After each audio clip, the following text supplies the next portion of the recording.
Hey guys, how's it going? Wooksy here, and today I'm going to be showing you how to play Marauder and going over suggested skills and items. So, the Marauder is a highly mobile mid-range fighter, so you have a much safer distance from your opponents compared to the Viking, for example.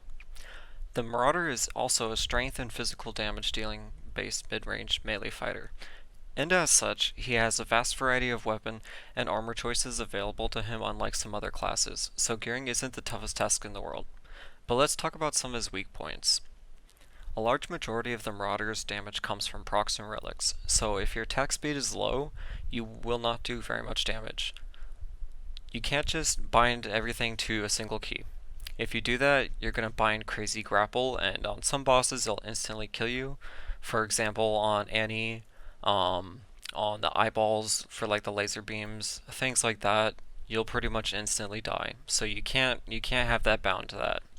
Also, the bad thing about Crazy Grapple is that it gets stuck on terrain sometimes, which can definitely be a problem if you're trying to speed farm or if you're trying to run away from something. Another really big downside to the Marauder is that Spectral Arrow Relic will not work, so you cannot just shoot through walls, since technically you're considered a melee.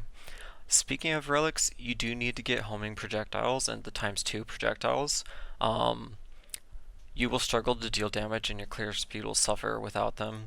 For example, so this is what the Marauder's attacks looks like without any relics at all. Pretty small, not very big at all. You're not going to cover much of the screen, and I'll go on to show you the next one with the ×2 and the homing shots. And this is what the Marauder's attacks look like with both homing projectiles and the oversized relic. Pretty big difference.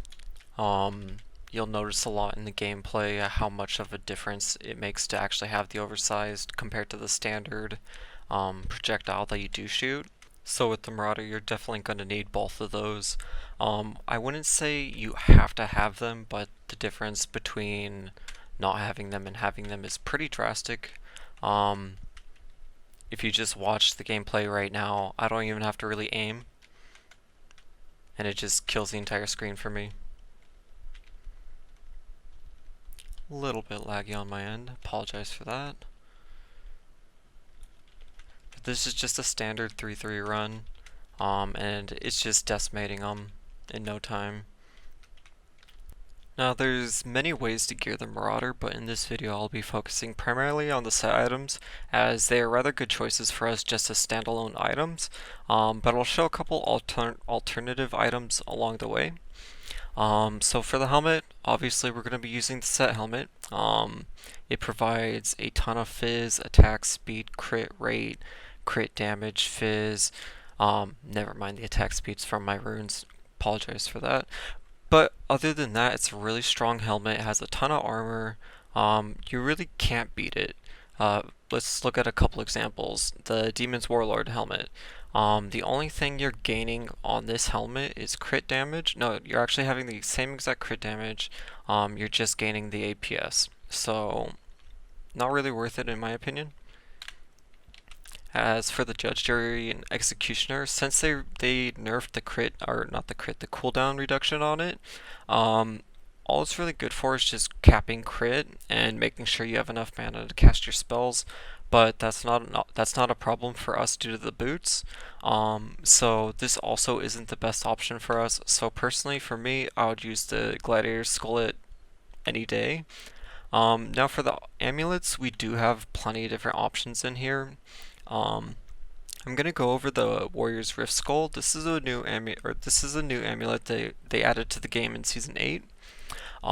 So it's just a really high strength stacking amulet, and it has a lot of fizz damage and max HP, and it also has two key things, which is the Life Leech and the Mana Leech. This means that you don't need to use the War Master's Pause anymore for Mana Leech. That opens up the glove slot for like the assassin gloves or other choices. So personally, I really like this amulet a lot. Highly considering using it. High Demon's Necklace. It's still really good. Still has a really good base attack speed, has high crit rate, crit damage, um, high fizz damage. It's probably a better option than the Ravenclaw personally, but I like the speed with the Ravenclaw. I like that it has 4 sockets, and then I like the dodge. For me, it makes farming a little faster, and it just makes me a little more comfortable playing the class. Now for the All-Seeing Eye, this is a really good option. Now I know it doesn't have a lot of damage on it other than just the all stats and the all talents. However, the 26% CDR does play a key role into allowing us to pretty much free cast our spells. So it is a good option. Elder's Heart also just for that reason. CDR, all stats, but it does have the EXP gain, so it's a good farming amulet. But the one I personally use is the Raven's Claw, just because it has the 4 sockets. I like being able to put the 24% armor in there, or you could use it for 20% more attack speed. But it also has APS, a base attack speed on it, movement speed, crit rate, and dodge, which is just, it's a really balanced amulet. I think that it's going to be more of a niche item, but I'm planning to use it for right now. For the chest, I personally use Dusk Shroud, just because it's a high MF item. It has attack speed, crit rate, crit damage, strength. I mean, you just can't beat it. It's super good.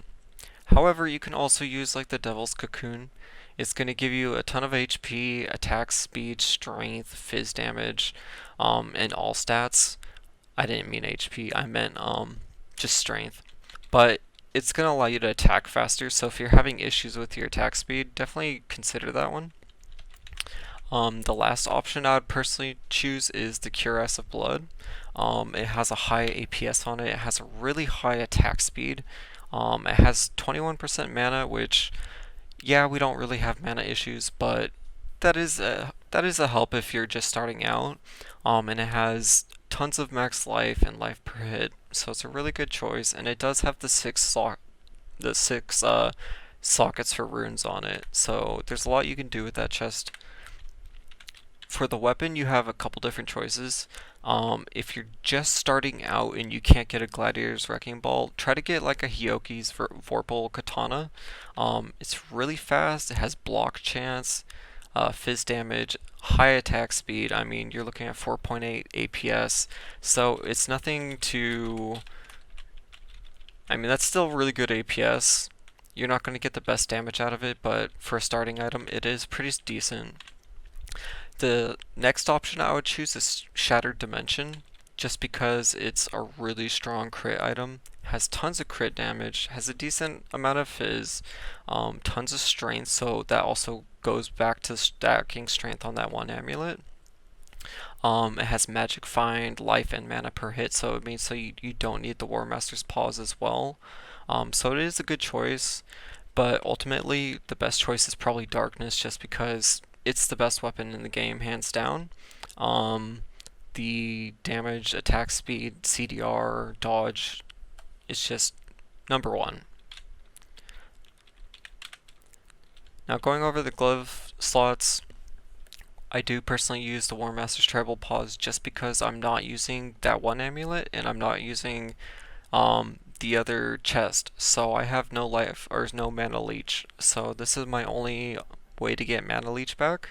But if you did use one of those other options, then you could swap over to the assassin mids. These are really nice and balanced. It gives you random scatter and iron mark levels, which is good. Gives you crit rate, fizz damage, attack speed, a lot of HP, so they're really good options just to use in general. But just for my setup, I'm going to be using the War Master's Tribal Pause.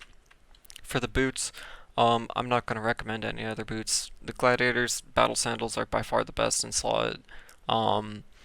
You can say that the Assassin's Shadow Boots are something you can compare against, but I think just having the energy, the mana, high fizz damage, energy, strength, stamina, high speed, it's just a really well balanced item, and it also has the 3 sockets, which is nice. For my choice of the relics, I'm personally using the Apple of Evolution, mainly for the movement speed. However, you could also use the Hellfire Torch if you're not having issues with movement speed, if you're just wanting to just destroy stuff, it's a really good option to use that. I do like the Apple of Evolution a little better though because it is fizz based, and you do get the mana per hit and the max mana, so you never run into mana issues by using this. For the shield, obviously, since we want the 4-set bonus, we're going to use the Gladiator's Wall. Um, you actually can't beat the shield. It's probably one of the best shields in the game just because it has a ton of magic find, damage reduction, max HP, really high fizz for a shield, really high attack speed for a shield, again, more fizz, and then some HP on top of that. So pretty much hands down, you want to use the shield. But if you don't have access to the shield, Rift Eye is also a good option just because it has a ton of attack speed and fizz damage on it. And it also has health on kill and damage reduction, so it is a decent shield to use until you get a good Gladiator's Wall. But the second you can get a Gladiator's Wall, definitely get one. So that's the items. I'm next going to be going over the talents.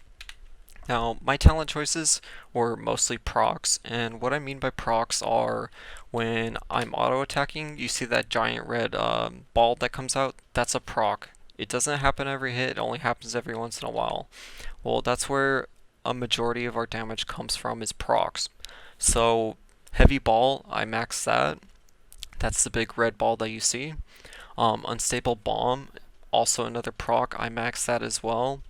I don't max Chain Trap even though the set bonus is based around Chain Trap. The reason why I don't max it is just because you get enough points in it. I mean, you're already getting up to 20 points in it, and you're not really using it for the damage, you're using it to stack the chains, which you're stacking those from Iron Mark. The big bomb, that's going to be this right here. Doesn't do a whole heck of a lot of damage, and it's pretty slow. Just gonna cast it one more time. Like it's a pretty slow attack. I'm never gonna max that. Iron Mark, you definitely want to max this just because it is another proc. And it stacks the barbed wire from the chain trapped with their set bonus, so it's really strong to use. Crazy grapple, that's just your movement speed option or like your escape tool. The thing I don't like about it though is that it likes to get stuck on scenery a lot. So for example, if you're having issues right here and you just need to get out, well, you're screwed. You just put yourself back in the battle. But it's really good for engaging. For example, where that gold is right now, if there's a pack of mobs in there, boom, I'm already in there, up in their face. So it's a really good tool for that.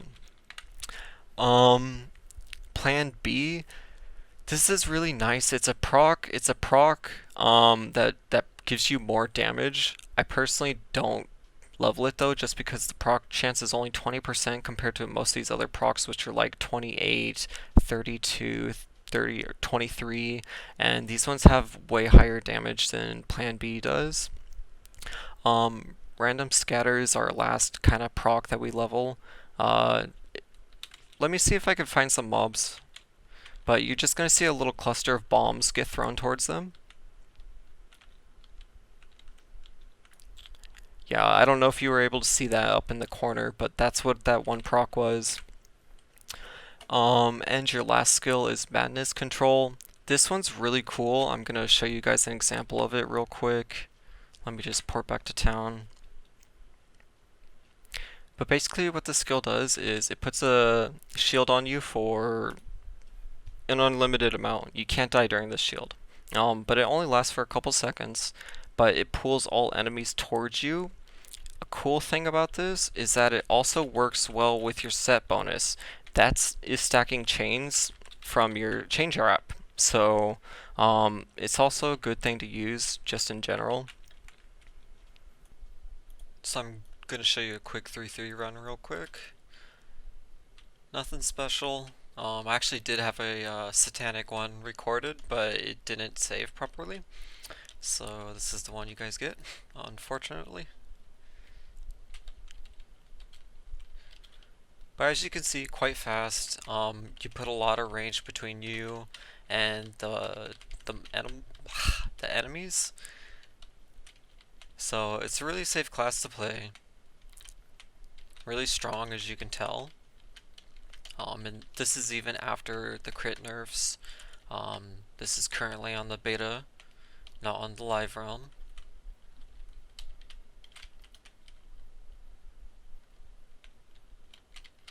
Just about done in here.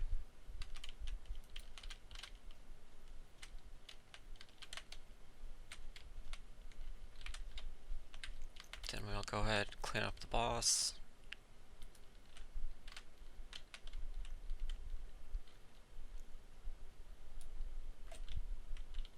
Yeah, and super easy.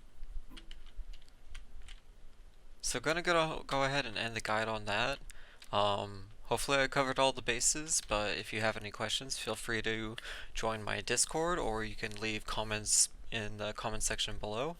Also feel free to subscribe and come visit me at twitchtv.com/wixiegaming, and I look forward to seeing you guys in the next episode.